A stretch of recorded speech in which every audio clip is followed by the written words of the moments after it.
Eu lido com pesquisas eleitorais há muitos anos, como jornalista. E até durante um determinado tempo como político, inclusive, e administrador público. Eu sempre considerei duas constatações a respeito das pesquisas de intenções de votos. A primeira delas é que tem que colocá-las todas em dúvida.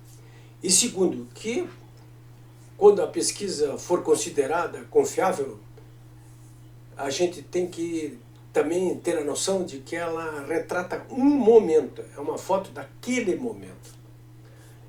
Posto isso, eu quero fazer algumas considerações com vocês hoje, neste sábado, a respeito da última pesquisa de intenções de votos realizada aqui no Rio Grande do Sul. O Rio Grande do Sul é o 6º maior colégio eleitoral do Brasil. O estado tem 11 milhões e meio de habitantes e tem 8 milhões e 300 mil eleitores. É o 6º maior colégio eleitoral do Brasil.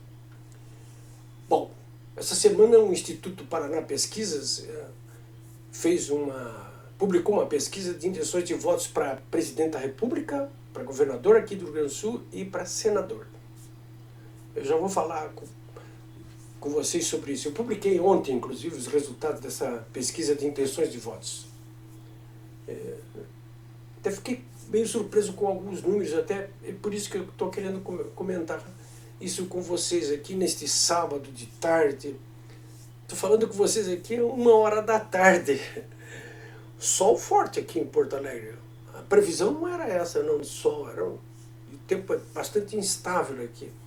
A temperatura continua baixa, como vocês estão vendo aqui pelo meu ponche, né? Coisa de 16 graus neste momento, agora 13 horas.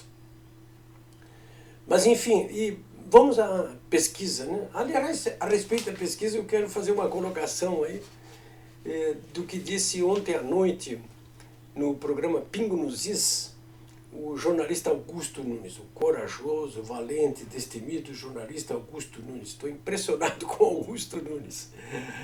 Eu recomendo para vocês aí o Pingo nos Is, hein? Todo dia, 18 horas, na Jovem Pan. Veja enquanto não acaba. Bom, a respeito de pesquisas de intenções de votos, veja só o que disse o Augusto Nunes, que é outro jornalista também tarimbado nisso aí, né?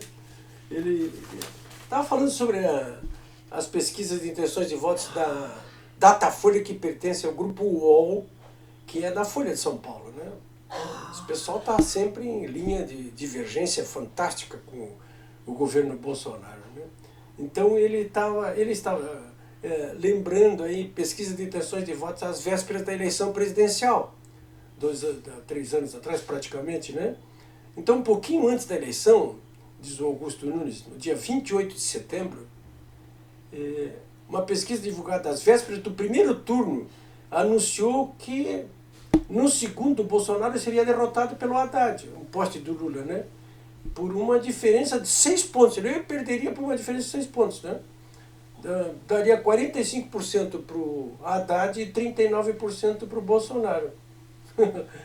Vocês viram qual foi o resultado, né? Então ele está colocando em dúvida. A última Datafolha sempre discorda da anterior, né? Eu confesso para vocês que eu sequer publico qualquer resultado das pesquisas de intenções de votos ou de opinião pública feita pelo Datafolha. Eu não acredito, não confio mais. Não confio na maior parte das pesquisas de intenções de votos feitas por esses institutos de pesquisa. Eu sei que você vai dizer assim, mas nós temos que confiar aí na percepção, as coisas que a gente está vendo. O que a gente está vendo na rua não é o que está sendo publicado nas pesquisas de intenções de votos. A maior parte delas está apresentando, inclusive, o Lula como em ampla vantagem sobre o Bolsonaro. Ora, o Bolsonaro que sai todos os dias às ruas e milhares de pessoas o aplaudem, como aconteceu inclusive ontem, sexta-feira, no Maranhão, terra do comunista Flávio Dino, do gordo comunista Flávio Dino, e o Lula que não consegue nem botar um pé na rua, e ele é que está na frente disparado. Não dá para engolir isso aí, né? Claro que a gente sabe que existe um rescaldo muito grande do governo do Lula, principalmente, dessa figura aí que se forjou ao longo de décadas, né? Sim, claro, tem um recalque grande aí, ainda muito grande, claro. Eu não tenho dúvida disso e nem desmereço isso aí, né? Bom, e aqui no Rio Grande do Sul? Então, o Brasil tem 150 milhões de eleitores para 200 milhões de habitantes. O Rio Grande do Sul é o sexto maior colégio eleitoral, como eu disse aqui, 11 milhões e meio de habitantes e população eleitoral muito parecida com o do Paraná ali, sabe? Então, os dois aí, né? Então, toda hora um passa para lá, para cá. Então, o Rio Grande do Sul, 11 milhões e meio de habitantes e 8 milhões e meio de eleitores. O Rio Grande do Sul, tradicionalmente, sempre foi um estado onde a esquerda foi muito forte, sempre foi muito forte aqui, né? Primeiro através do trabalhismo, desde Getúlio Vargas, né? Desde 1930, até praticamente quando o Jango foi derrubado em 1964. Nesse período todo aí o trabalhismo ou dominou a política aqui do Rio Grande do Sul, ou estava perto de dominar a política aqui do Rio Grande do Sul. Com Getúlio, com Jango, com Brizola, que foram os maiores líderes trabalhistas do Brasil. Isso até 64. Depois, com os regimes militares, claro que os trabalhistas acabaram, quase todos os seus líderes pararam tudo para o exterior ou foram para a cadeia, né? Mas com a redemocratização, o trabalhismo voltou com alguma força, mas não mais com a força que tinha antes de 64, né? Até porque a sigla PTB, Partido Trabalhista Brasileiro, os velhos trabalhistas como Brizola perderam essa sigla para Ivete Vargas. Foi uma jogada lá do general Goberi do Couto e Silva para tentar desestruturar o Brizola e conseguiu fazer isso aí, né? O PDT ficou muito fraco aqui no Rio Grande do Sul. Ainda conseguiu eleger um governador, o ex-prefeito de Porto Alegre, Alceu de Deus Colares, que produziu uma administração ruinosa. Foi provavelmente um dos piores, se não o pior governador que já pisou aqui no estado do Rio Grande do Sul. Um desastre completo. Tanto que depois disso nunca mais o PDT conseguiu se aprumar aqui. Nunca mais aqui no Rio Grande do Sul. Não ganhou mais eleições. E a herança do trabalhismo, ela aqui no Rio Grande do Sul, passou para as mãos do PT, que ficou muito forte aqui. Durante muito tempo dominou a política aqui do Rio Grande do Sul. Muito tempo. Primeiro em Porto Alegre, com a eleição do Olívio Dutra, ali no final da década de 80. Eles ficaram ali 16 anos da prefeitura de Porto Alegre, né? O Olívio Dutra, o Tarso Genro, o Raul Ponte, o João Verle, né? Foram 16 anos. Deixaram uma herança maldita em Porto Alegre. Nunca mais conseguiram eleger ninguém depois disso. Nunca mais. E não vão conseguir, né? O Olívio e o Tarso, que foram prefeitos de Porto Alegre, foram governadores também do Rio Grande do Sul. Governos desastrosos. Também não conseguiram mais nada. Bom, o governador atual do Rio Grande do Sul é do PSDB. O PSDB é o segundo governador que fez aqui no Rio Grande do Sul. Primeiro foi a Ieda Cruz e agora é o Eduardo Leite, que foi prefeito de Pelotas. Ele quer ser candidato a presidente da República pelo PSDB. Não vai ser fácil ser candidato pelo PSDB. De qualquer modo, é o seguinte. Então, temos uma pesquisa aqui do Instituto Paraná Pesquisa. Por que eu estou destacando o Instituto Paraná Pesquisa depois de questionar tanto os resultados dos institutos de pesquisa de opinião pública e de intenções de voto? Porque eu conheço pessoalmente o dono do Instituto Paraná Pesquisa, é meu amigo, a família inclusive é minha amiga, né? O Murilo Hidalgo. E eu acompanho o trabalho sério que ele vem fazendo há bastante tempo, bastante tempo. Em relação a pesquisas de intenções de votos para presidente da República, essas nacionais, o Instituto Paraná Pesquisa sempre tem tratado os seus números com mais confiabilidade, eu diria assim. Está mais parecido com o que poderia, a percepção que a gente tem do que vê nas ruas. Mas em o caso do Rio Grande do Sul aqui, então, eu quero passar alguns números aqui para vocês, que eu peguei. Eu confio nisso aí, no Instituto Paraná Pesquisas, por isso aí. Então, o Correio do Povo, ele deu uma página inteira aqui, ó, do Grupo Record, com essa pesquisa do Paraná Pesquisas, né, de intenções de votos.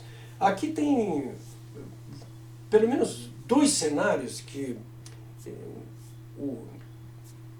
Correio do Povo destacou aqui como cenários prováveis para a eleição presidencial, né? No cenário que eu considero assim mais provável, que está incluído ali o próprio governador do Rio Grande do Sul, Eduardo Leite, não sei se ele vai ser um candidato do PSDB, acho muito difícil. Ele vai ter que enfrentar dentro do partido, está enfrentando o João Dória, que é muito forte, governador é uma raposa, né? Muito inescrupulosa. Eu posso dizer tudo a respeito do Eduardo Leite, mas eu não posso dizer que ele é inescrupuloso, né? Eu não gosto dele, mas eu acho que inescrupuloso ele não é, não. É corrupto? Não é, não. Eu tenho outras diferenças, tem outros tipos de ações do governo dele que eu não gosto, né? Não me agrada, não atravessa aqui na minha garganta, né? Mas enfim, ele está incluído nesse cenário aí. Nesse primeiro cenário, veja só, o Bolsonaro aparece em primeiro lugar, com 30%. Aqui no Rio Grande do Sul, o eleitorado de 8 milhões e meio, 11 milhões e meio de habitantes, sexto maior colégio eleitoral do Brasil. Então o Bolsonaro aparece aí. O Bolsonaro na outra eleição ganhou aqui disparado aqui no Rio Grande do Sul. Né? O poste, o Haddad ficou lá na rabeira. Mas primeiro turno, né? Estou falando aqui no primeiro turno, tá? Então seria intenções de voto, retrato de hoje. No Rio Grande do Sul, Bolsonaro 30%, Lula 25% praticamente, 24,9%. O Eduardo Leite, o governador aqui, com 12%. Acho que ele não será o candidato do PSDB. Duvido que ele passe pelo Dória, passe pelo Gereissati, né? Esse encontro, inclusive, desta semana entre o Lula e o Fernando Henrique, lá em São Paulo, dá sinais de que, eu soube até de que o Lula até mandou a mensagem ali na hora pro Fernando Henrique, disse, olha, eu posso até ser o candidato a vice, que nem fez a Cristina Kirchner na Argentina, vice do Fernandes. Eu posso ser o vice do candidato do PSDB. E nesse caso o candidato seria o Tasso Gereissati, senador Tasso Gereissati do Ceará, né? Eu acho que até o Eduardo Leite não se incomodaria muito, porque, o que eu sei, ele é muito amigo da família Gereissati, principalmente do homem que administra os shoppings, aí, o Carlos Gereissati, que é um sujeito tão jovem quanto e bonitão como o governador aqui do Rio Grande do Sul, Eduardo Leite, né? Então, Jair Bolsonaro 30%, o Lula 24,925%, Eduardo Leite 11,7%. Depois, bem mais atrás, vem o Moro, com 6,4%, uma boa pontuação. O Huck, esse aí não vai ser candidato, esse Luciano Huck. Ele vai assinar um novo contrato com a Globo aí, já avisou, está fora, né? Mas não sei porque está incluído na lista aqui, mas está 4,8%. Depois o Ciro Gomes, que é do PDT, trabalhismo, né? Aqui do Rio Grande do Sul. Aliás, ele pegou uma carona no PDT, né? Porque esse Ciro Gomes aí já passou por tudo que é partido, né? 4,3%. O Amoedo, 3,4 pontos, do Novo, né? E o Rodrigo Pacheco, senador, presidente do Senado, por 0,3%, porque eu até nem sei porque que o Rodrigo Pacheco também está nessa lista aí, sabe? Tem menos de 1%. Esse Rodrigo Pacheco é um zero, né? Mas está na lista, hein? Não importa. Mas o principal é isso aí, né? Que tem, então, Bolsonaro 30% e Lula 25%, né? Eu acho que se forem os candidatos, realmente o que vai acontecer é uma polarização das eleições presidenciais, não apenas aqui no Rio Grande do Sul, mas em todo o Brasil, né? Eu não acho isso ruim, não. Eu acho bom, né? Até porque será uma grande oportunidade de novo para o povo de impor uma derrota acachapante a esse ladrão, o Lula, né? E aos seus seguidores fanáticos aí que não enxergam que tem como líder um ladrão já condenado 2 vezes.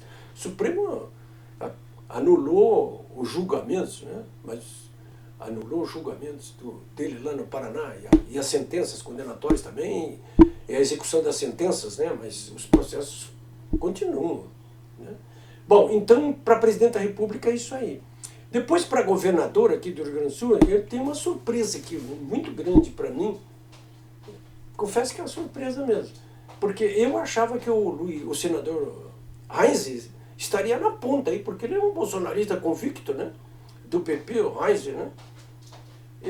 Mas não, ele não está, não. Quem está na ponta é o ministro Onyx Lorenzoni, 24%.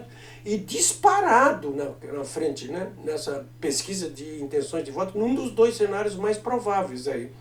O Onyx Lorenzoni, então está com 24%, e o Bolsão Júnior um bom nome do PDT, aí do trabalhismo, né? Um trabalhista de raiz, bem ao contrário do Ciro Gomes, esse estaria com 10, menos da metade do Onyx. Né? Depois dele viria um jovem deputado gaúcho do Novo, Marcelo Vanatti, com 10, que se elegeu nas costas do eleitorado bolsonarista, deputado federal mais votado do Rio Grande do Sul, mas que agora se virou contra o Bolsonaro. Né? Então esse pessoal que deu para ele aí mais de 300 mil votos, eu duvido que ele consiga manter 10% desses votos aí, no Novo, e se opondo como se opõe ao presidente Bolsonaro, inclusive tendo votado, não interessa as razões dele, contra a privatização da Eletrobras. Né? Ele gravou um vídeo, eu vi, era meu amigo, o Marcel, ele gravou um vídeo aí tentando justificar, não, mas foi desfigurada a medida provisória que foi enviada sobre a privatização da Eletrobras, não é mais o que era. É o que é possível, a política também tem disso, né? O que é possível, né?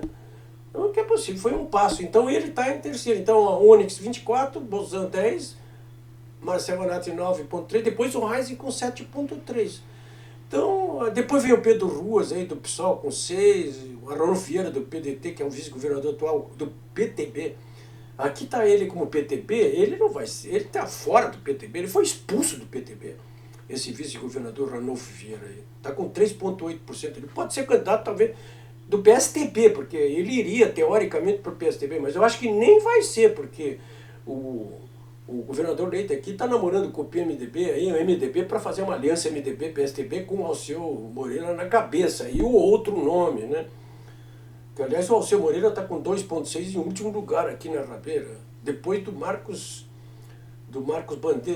Bandeira com 3,4%. O PT, onde é que está? Está lá atrás, 3%, 3,5% do Edgar Preto. Está fora do jogo, né? Fora, ele, a Manuela do PCB, essa esquerda aí, o PSOL aqui, não sei se terá candidato, nem aparece, né? Essa gente nem aparece. Olha, sinceramente, aqui falando, claro aqui para vocês, aqui está faltando, eu acho que o ex-governador Sartori aqui. Eu duvido que o MDB vá impor a candidatura do Alceu Moreira. É um bom nome, mas eles tendo o Sartori, vamos ver. Bom, e por último a questão do Senado aí. Então,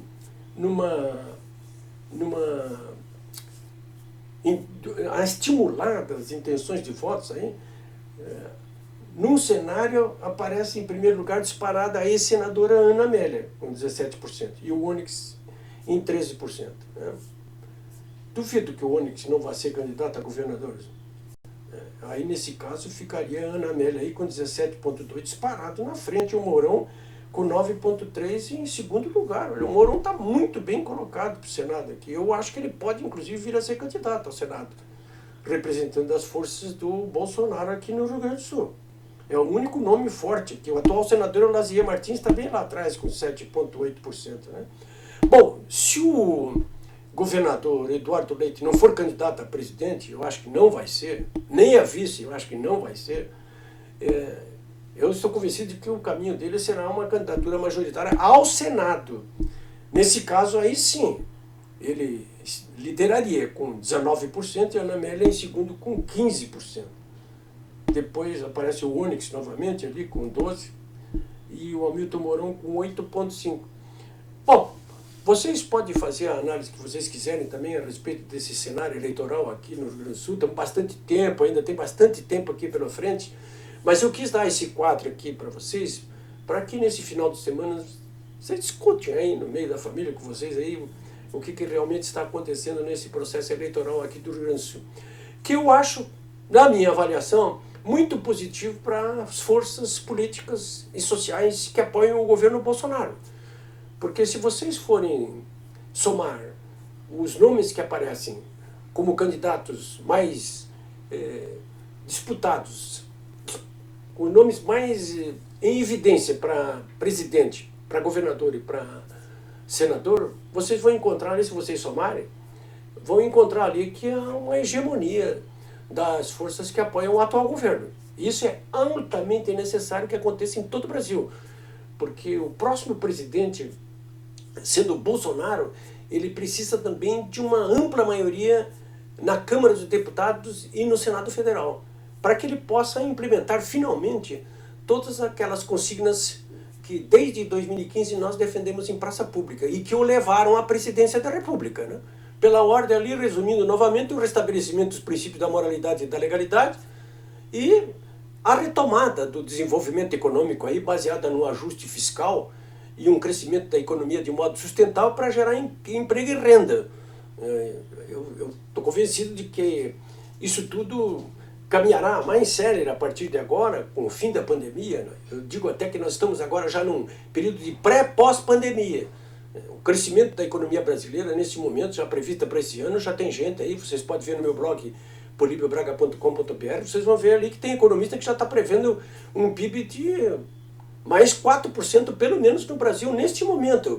Quando essa pandemia estiver mais controlada, o que vai acontecer a qualquer momento, dependendo do avanço da vacinação, com certeza a nossa economia ela vai crescer bem mais do que esses 4% aí. E acho até que nós podemos chegar a um crescimento com índices parecidos com o crescimento chinês, né? Tá delirando? Vamos ver quem é que está delirando, né? E aí vai acontecer aquilo que os marqueteiros americanos costumam dizer, o resultado das eleições presidenciais tem tudo a ver com o desempenho da economia. É a economia, estúpido.